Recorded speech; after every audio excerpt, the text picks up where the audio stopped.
Okay, so I'm going to be answering a question that someone had posted to me that I didn't feel I could reply in text and get the right meaning across. So again, sticking with the difference between a bind and a gain versus like a parry, right? These are three concepts that we should be using all the time, but they can't, the minutia of them can be confusing in the why of it, right? So I have my esteemed sword partner here to help me out. Go ahead, Amber, and stick your sword up. Okay, so when we have a parry, if our opponent extends our blade at us, we gather their blade so ours remains a threat, can still thrust, but we guide their blade wide of our body. We are stopping, though, just outside of our body so that we don't get hit, but we can return fire. Parry, right? And you'll see this parry on various sides with the same intent every time. That's what we have for a parry. Now a bind is when we have our blade out in front of us and we're going to use the mechanics, because inevitably when you push against somebody's blade, 90% of the time, before they do anything else, just instinctually, they push back. If you're pushing my blade out of the way, I need to counter push because I don't want you taking advantage of what I'm doing. So a bind is abusing this mechanic to get a safe attack. So go ahead and extend your sword for me as best you can. We did arms, so she's a little tired. So a bind is when I come around my opponent's blade, now using the same angle I would with a parry. As long as they are continuing to apply pressure, I can lunge and I will get them and they will be stuck. They'll feel stuck because they're applying counter pressure. You can bind from other angles. If you have a low bind, for example, that mechanic doesn't change. A high bind, that mechanic doesn't change, right? The concept for a bind is getting them stuck in that angle by them applying counter pressure. Now, a gain, and this is how I use the term. You can also consider it like a capture, other words for it. There's things I've seen. I'm just going to use gain because it works for me. So a gain, instead of getting a bind, lock, lunge, right? A gain is where I'm going to force my opponent out of line, and I normally, for myself, tend to accompany this with closing range. So, hold on, baby. Hold on, Ripley, hold on. So, gain is when I grab my opponent's blade and then force it to a new angle. Got it? So this one, I no longer remain a threat. I am forcing my opponent's blade wide. Can they see that? Yeah. Okay. Forcing my opponent's blade wide. Now it's way outside of my range. I didn't do this to get a perfect counter thrust like I did with a parry. I didn't do this to get a lunge like I did with a bind. I did this to remove my opponent's blade entirely from the combat. And there are various reasons you want to do this. You can watch my other videos on it, my concepts about that. J-stroke is what inspired this entire thing. So watch the J-stroke videos if you're curious about that. But again, one more time, on guard. Using a gain in various angles, right? So gain using a wall of steel of 4 is the most common one I use. Coming up, forcing them wide and putting my body weight behind it. But you can also see this in a gain in 6, where you're coming in on the other side, rotating out, forcing them down. 5 is kind of an entire gain in this concept, where you come under and force them up. That's still the same concept. I've removed their blade from this angle. Got it? That's what I want you to think about when you're thinking using a gain. The idea is to gather their blade, force it into a completely offline manner, where in order for them to get back, they're going to have to do something you'll have time to react to, and giving yourself time to incorporate whatever you're going to do next. All right, hopefully that explains that a little bit better. Again, if it's still a little confusing, please let me know. On that note, there's a little bit about lunging I wanted to go over. So, I've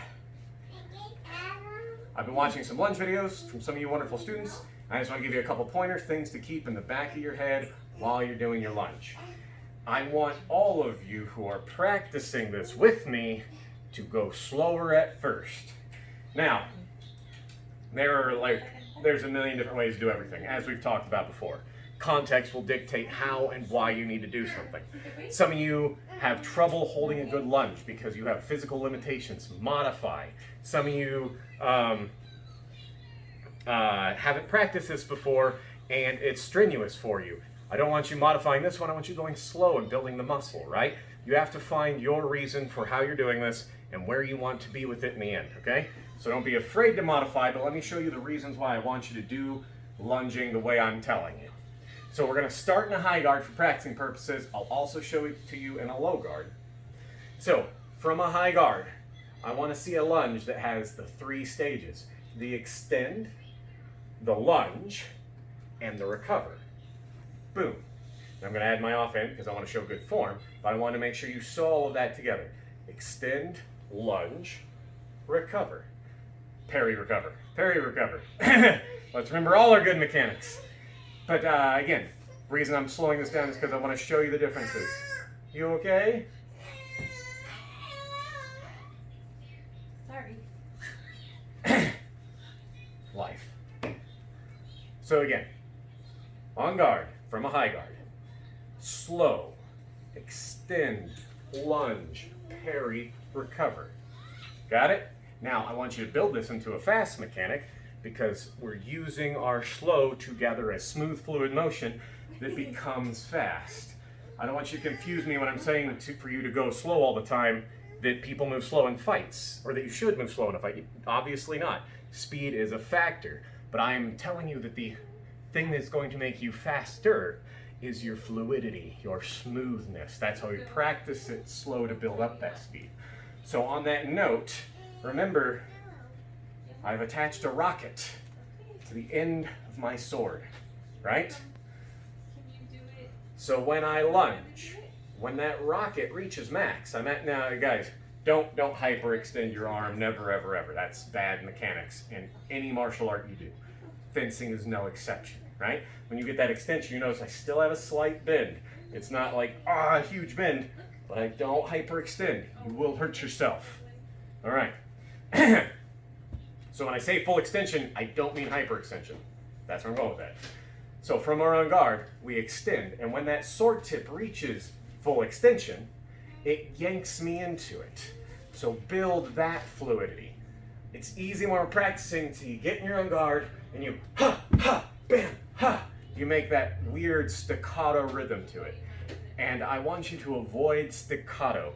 That staccato is that ta, ta, ta, right? We're building that legato, that fluid over 1, 2, 3 instead of 1 and 2 and 3. You want to get that fluid movement to it, right? Right here? So instead of getting my extend, lunge, parry, recover, I want you to get a extend, lunge, parry, recover. There's going to be a break in your recovery. You can't go forward and backward at the same time. Poor baby. But I want you to bear in mind that you're building that extend. When it gets max, it yanks me into it. So you want to get that extend, lunge, right? It almost looks like one movement. Parry, recover. Low guard, because many of you like to fight in low guard because I teach low guard. There's benefits to it. Important note, this is low guard, this is mid guard. I am not teaching you mid guard, and I do not recommend the mid guard. There's other fighters that do, and I'm not judging them. I've told you why I don't do it. I recommend you don't do it, especially if you're using my style. It doesn't match well. So, low guard, let me make sure it's on camera. For our low guard extension, you don't want to go extend, now I'm at a good resting point, to my lunge, to my parry recover. That will slow you down too. So there's an additional break we're going to add here. From my low guard, as my tip angles and my sword extends, I get to almost full extension when my body follows. That way I don't have, and here I'll show you head on, that way I don't have a stop moment where you see an entire sword sticking out at you and activate your defensive response. It is going to be a coming up, and once I get about there, I finish my lunge. Okay? Small difference, big result in the end. So one more time, from my high guard, I want to get that extend, lunge, parry, recover. All right? Now we're going to do that parry, recover a little quicker. Recover is always going to have a hesitation to it. Like I said, you can't go forward, backward at the same time. But extend, lunge, parry doesn't have to be. Right? From my high guard, I get my good extend, lunge, parry, and then I get my recover. Now, from a low guard, we're going to use our same mechanic. Let me get myself on camera nice and good. From our low guard, we angle and extend, right? Angle, extend. And again, I have way more been in my low guard arm because I've already breached that angle of vision in a different manner than when I was in a high guard. So, from my low guard, I get my angle, extend, lunge, parry, recover. Now let's make that smooth. And I get my good lunge, parry, recover. If you want to turn this into a series drill where you're doing many lunges in one movement, you might be recovering forward. Nothing wrong with that. Know why you want to be able to recover backward. Okay?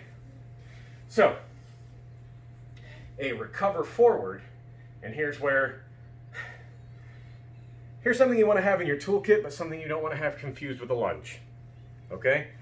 Sometimes when we're lunging, we'll do something that looks like this. Lunge. Now my feet are ready to lunge again. This is not an inherently bad thing. It gives you options. This is not what you want to do every time. You want to have this in your toolkit, but you don't necessarily want this to be your default for a lunge.